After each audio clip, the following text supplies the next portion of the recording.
Picture Marcus Aurelius at his writing desk in the stillness of early morning. A single oil lamp flickers beside him.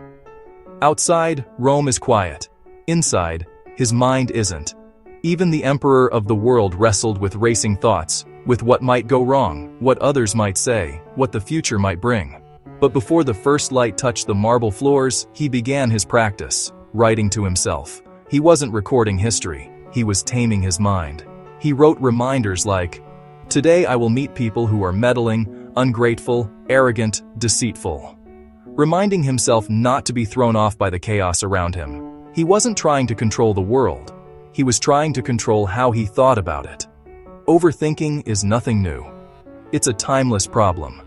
And the Stoics had a timeless way of quieting it. Let's look at how we can do the same. First, recognize when your thoughts are spiraling. Most of us don't notice we're overthinking until we're deep in it, replaying conversations, planning imaginary disasters, running mental marathons that lead nowhere. Marcus Aurelius once said, "You have power over your mind, not outside events." Meditations. That's where we begin. Imagine this. You're lying in bed at night, replaying a moment from work. You keep thinking about what you should have said, how your boss might have taken it, whether you looked foolish. Your body is still, but your mind is running full speed. The Stoic way isn't to fight those thoughts, but to step back and observe them. Notice the storm, but don't walk into it. Say to yourself, "I'm having a thought about this," instead of, "This is happening to me." That small shift moves you from being in your thoughts to being aware of them. And awareness is the first form of control. The moment you notice the storm, you've already begun to calm it. Next comes what to do with the thoughts you've noticed. Our second practice is to separate what happened from what we think it means. This is one of the Stoics' most powerful tools. As Epictetus put it in the Enchiridion, it's not what happens to you, but how you react to it that matters. Say you send a text, and the person doesn't reply. Instantly, your mind starts writing stories. They're ignoring me. They must be upset. I must have said something wrong. But all that's really happened is, the message hasn't been answered. That's the fact. Everything else is interpretation. Epictetus would tell you to pause there. Ask, what do I truly know? Usually, very little. The rest is your imagination trying to fill in the blanks. When you separate fact from story, most worries lose their fuel. You see that the problem isn't the world, it's the way we color it with our assumptions. Once you learn to pause and question your first reaction, overthinking starts to loosen its grip, and that makes room for the next step, bringing your attention back to where it belongs. Third, return to what's right in front of you.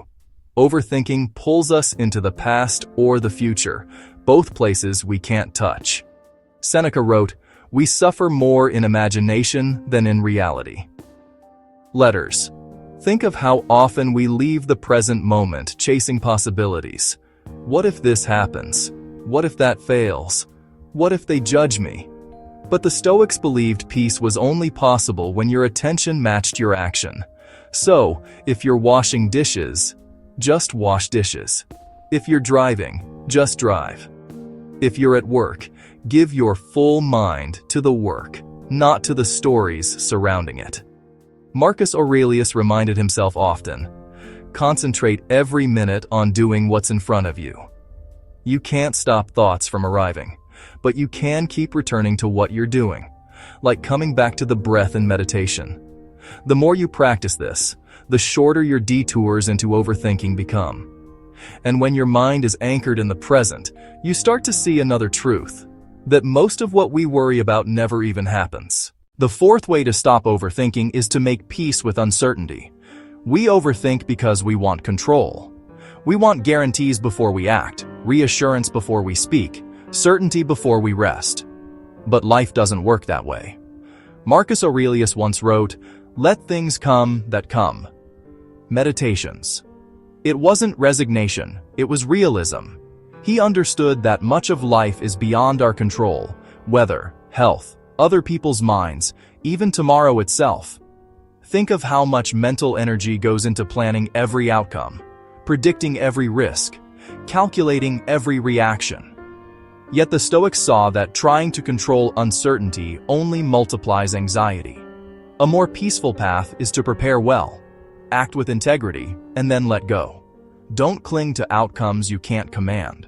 It's like a sailor adjusting his sails to the wind instead of cursing the sky. You can't control the storm, but you can control your steering.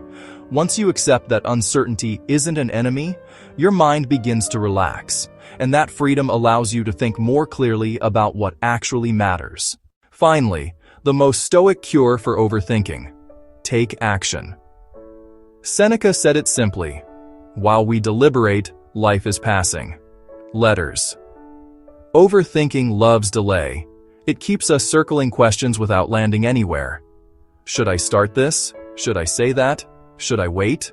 The longer we analyze, the heavier our hesitation becomes.